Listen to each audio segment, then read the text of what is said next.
What if you could live forever? Not just a longer life, but true immortality.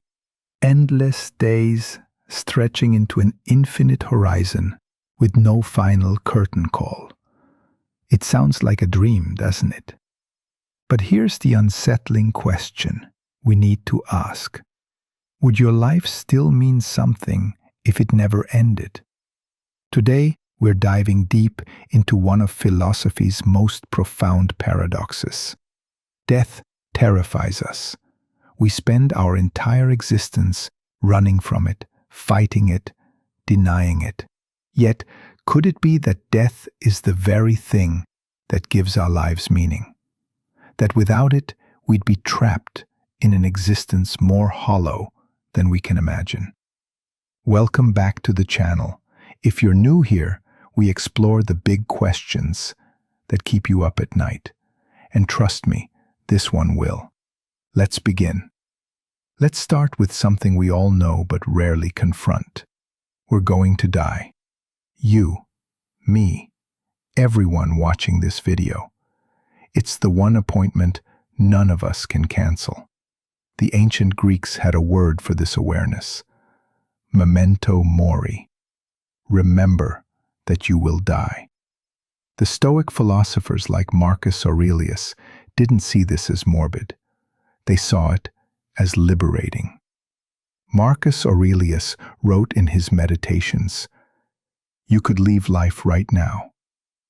Let that determine what you do and say and think." Think about that for a moment. When you truly accept that your time is limited, everything shifts. That argument you're holding on to, maybe it's not worth it. That dream you keep postponing, maybe it's time to start. That person you love, maybe you should tell them. Death creates urgency. It transforms the ordinary into the precious. Have you ever noticed how a sunset becomes more beautiful when you realize you only have a finite number left to see? How a conversation with a friend feels more meaningful when you know that someday there will be a last one. But here's where it gets interesting. What if there was no last sunset? No final conversation? What if every moment was just another drop in an endless ocean? The philosopher Bernard Williams explored this in his famous essay, The Macropolis Case, named after a play about a woman who drinks an elixir of immortality. At first, it seems like a gift, but as centuries pass, she becomes profoundly bored. Everything loses its savor. She's experienced every pleasure, every pain, every variation of human experience. Nothing surprises her. Nothing moves her. She becomes, in Williams's words, a person for whom nothing could matter anymore. This isn't just fiction. Think about your favorite song. When you first heard it, it probably gave you chills. But if you played it on repeat for days, weeks, years, eventually it would become noise.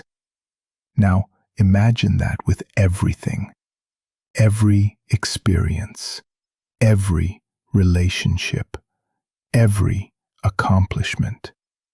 When you have infinite time, infinite chances, what reason do you have to treasure this particular moment, Let's dig deeper into how meaning actually works in our lives. And here's the uncomfortable truth. Most of the things we find meaningful are meaningful because they are bounded by mortality. Take relationships. Why does love matter so intensely? Partly because we know it's fragile.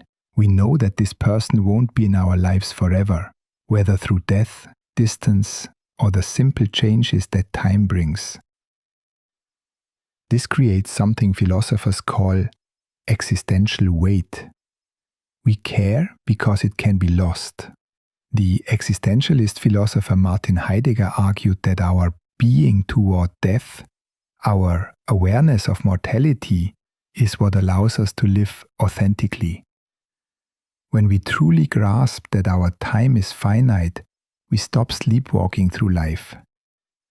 We stop deferring our real values to tomorrow. We are forced to ask, what matters? What do I actually want to do with the days I have? But in an immortal life, you could always reconcile with that friend later, always pursue that passion next century, always become the person you want to be eventually. The word eventually becomes a black hole that swallows all urgency, all commitment, all meaning. Consider achievement. When someone climbs Mount Everest or writes a novel or builds a business, part of what makes it meaningful is that they dedicated their limited time, months or years of their finite existence to this goal. They sacrificed other possibilities to make this happen. But if you have infinite time, what's the sacrifice? What's the accomplishment? You could climb Everest 1,000 times, you could write 1,000,000 novels.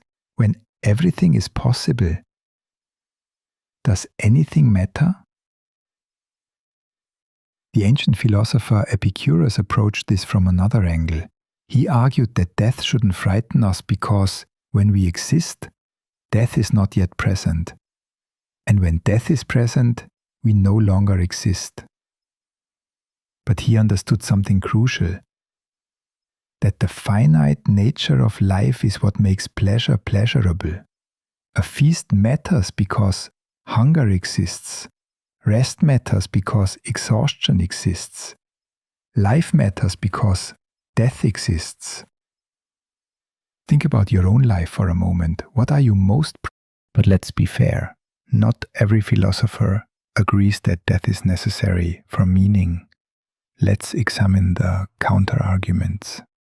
Some philosophers, like Samuel Scheffler, argue that what gives life meaning isn't our own mortality, but the continuation of humanity after we die. We care about the future. We plant trees we'll never sit under. Fight for causes that will outlive us. Create art that future generations will enjoy. If humanity itself became immortal, Scheffler suggests, we'd find meaning in being part of that endless story. There's something compelling here. Much of what we find meaningful is about legacy, about connecting to something larger than ourselves. But does this solve our problem? If you're an immortal individual watching humanity continue, do you maintain that sense of meaning over millennia? Or do you become detached, watching civilizations rise and fall like a bored god watching ants? The transhumanist philosopher Nick Bostrom takes another approach. He argues that we are biased by our mortal experience. We can't imagine what it would be like to have an enhanced mind that could continue finding novelty and meaning across vast timescales. Maybe, he suggests, with sufficient cognitive enhancement, we could maintain engagement indefinitely. Each day could feel as fresh as a child's first day, but with the wisdom of ages. Perhaps, but this raises a different question. At what point does enhancement become transformation into something fundamentally different? Are we talking about eternal human life? Or about creating a new kind of being entirely? And then there's the Buddhist perspective, which flips the entire question. Buddhism teaches that our attachment to permanence, including our own existence, is the root of suffering. From this view, the problem isn't that life without death lacks meaning. The problem is that we are looking for meaning in the wrong place. True peace comes from letting go of the illusion that anything, including ourselves, is permanent. The Buddhist monk Thich Nhat Hanh taught that we already are immortal in a sense. Our atoms continue. Our influence ripples forward. We are part of an endless, interconnected web. Death of the ego self isn't an end, but a transformation. From this perspective, seeking literal immortality is missing the point entirely. So, would life without death have purpose? After exploring the philosophy, psychology, and various perspectives, here's what I think we can say. Meaning, as we understand it, seems to be deeply intertwined with limitation, with constraint, with finitude. The very structure of how humans find things meaningful appears to require boundaries, endings, loss. We treasure what we might lose. We strive because time is short. We love more deeply because we know it's temporary. But here's the paradox. Even though death might be necessary for meaning, that doesn't make it good.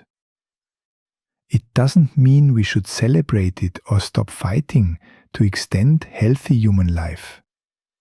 It just means we need to be honest about what we'd be gaining and losing in any quest for immortality.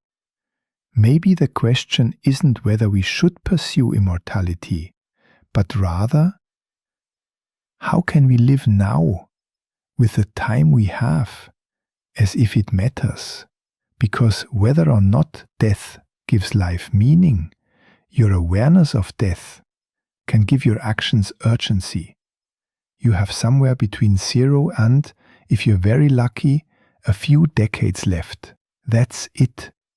In that span, you'll have a finite number of conversations with the people you love, a finite number of sunsets, a finite number of chances to do something meaningful, to be kind, to create, to connect. Marcus Aurelius was right. You could leave life right now. Let that determine what you do and say and think. Maybe that's the real gift death gives us. Not meaning itself, but the wake-up call to find it, the urgency to stop postponing, the clarity to see what actually matters when the fog of infinite tomorrows is stripped away. So I leave you with this question. If you knew you had exactly 1 year left to live, what would you change? What would you finally do? Who would you finally talk to? What would suddenly matter that you've been ignoring? Now here's the uncomfortable truth. You don't know how much time you have. It might be decades, it might be tomorrow.